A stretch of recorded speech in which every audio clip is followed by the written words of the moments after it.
Shalom saudara terkasih, salam jumpa bersama saya Romo Anselmus Amoy Mesye dalam RSM pada hari Selasa biasa, pekan yang ke-34 atau pekan terakhir dalam tahun liturgi gereja. Semoga Anda dalam keadaan baik dan sehat selalu. Bagi saudara-saudaraku yang sakit, semoga Anda memperoleh jamahan Tuhan Yesus dan disembuhkan. Saudara, hari ini kita mendengarkan firman Tuhan dari Injil Lukas pasal 21 ayat 5-11, dan sebelumnya juga ada bacaan pertama dari kitab Wahyu pasal 14 ayat 14-20. Kedua bacaan ini membawa kita untuk merenungkan tema tentang akhir zaman dan penghakiman Allah. Saudara, dalam Injil Lukas pasal 21 ayat 6, Yesus katakan, apa yang kamu lihat di situ tentang bangunan bait Allah, kemegahan bangunan bait Allah, apa yang kamu lihat di situ akan datang harinya di mana tidak ada satu batu pun akan dibiarkan terletak di atas batu yang lain, semuanya akan diruntuhkan. Tentang bait Allah yang akan diruntuhkan. Sementara dalam kitab Wahyu kita disuguhkan dengan gambaran tentang seorang anak manusia yang datang di atas awan dengan sabit tajam di tangannya untuk menuai bumi. Saudara, bagi sebagian orang, bacaan ini mungkin terasa menakutkan. Tetapi apa yang sebenarnya ingin Tuhan sampaikan kepada kita, ini yang perlu untuk kita dalami saat ini. Yesus dalam Injil Lukas tidak sedang menakut-nakuti kita. Ia sedang mengingatkan bahwa segala sesuatu yang bersifat duniawi adalah fana. Bahkan bait Allah yang megah sekalipun, tempat yang paling dianggap kudus oleh orang Yahudi, suatu saat akan runtuh. Namun pesan yang lebih dalam adalah ini: kemuliaan sejati bukanlah pada hal-hal duniawi, tetapi pada hubungan kita dengan Allah.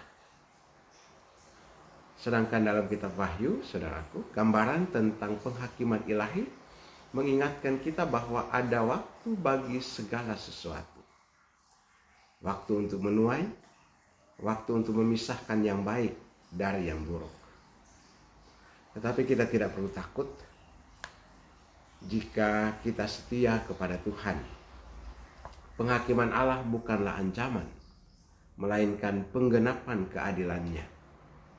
Pertanyaannya adalah, bagaimana kita mempersiapkan diri menghadapi akhir zaman atau bahkan akhir hidup kita sendiri? Jawabannya sederhana namun menuntut suatu komitmen yang kuat, yaitu bahwa kita dipanggil untuk hidup dalam iman, dalam kasih, dan dalam pertobatan sehari-hari. Kita tidak tahu kapan waktu itu akan tiba, tetapi kita tahu bahwa saat itu adalah undangan untuk bersatu dengan Allah selamanya. Yesus juga berkata, janganlah takut, janganlah kamu terkejut, sebab semuanya itu harus terjadi dahulu, tetapi itu belum kesudahannya. Saudara-saudari yang terkasih, ini adalah penghiburan bagi kita. Meskipun dunia menghadapi tantangan besar, bencana, perang, atau penderitaan, Tuhan selalu memegang kendali. Kita dipanggil untuk tetap percaya kepadanya di tengah semua kekacauan ini. Mari kita jadikan hidup kita persembahan yang harum di hadapan Tuhan. Sama seperti buah-buah yang baik dituai dalam bacaan kitab Wahyu hari ini, biarlah hidup kita juga menghasilkan buah iman yang setia dan kasih yang nyata. Saudaraku, mari kita tutup renungan ini dengan doa dan berkat Tuhan. Allah Bapa yang penuh kasih, Engkau mengingatkan kami bahwa dunia ini fana, tetapi kasih-Mu kekal selamanya. Bimbinglah kami agar tetap setia di tengah segala tantangan, sehingga kami layak untuk menuai sukacita abadi bersamamu. Berilah kami keberanian untuk menghadapi masa depan dengan iman, dan jadikanlah kami alat kasih-Mu di dunia ini. Sebab Engkaulah ya Tuhan yang hidup dan berkuasa. Dalam persekutuan dengan Yesus Kristus Putra-Mu, Tuhan dan Juru Selamat kami, kini dan sepanjang segala masa. Amin. Terima kasih saudaraku sudah mendengarkan renungan ini. Silahkan untuk dibagikan renungan ini kepada saudara, keluarga, sahabat, agar semakin banyak orang dikuatkan oleh firman Tuhan. Sampai jumpa di renungan berikutnya, dan berkat Allah yang berkuasa turun atas saudaraku, Bapa dan Putra, dan Roh Kudus. Amin.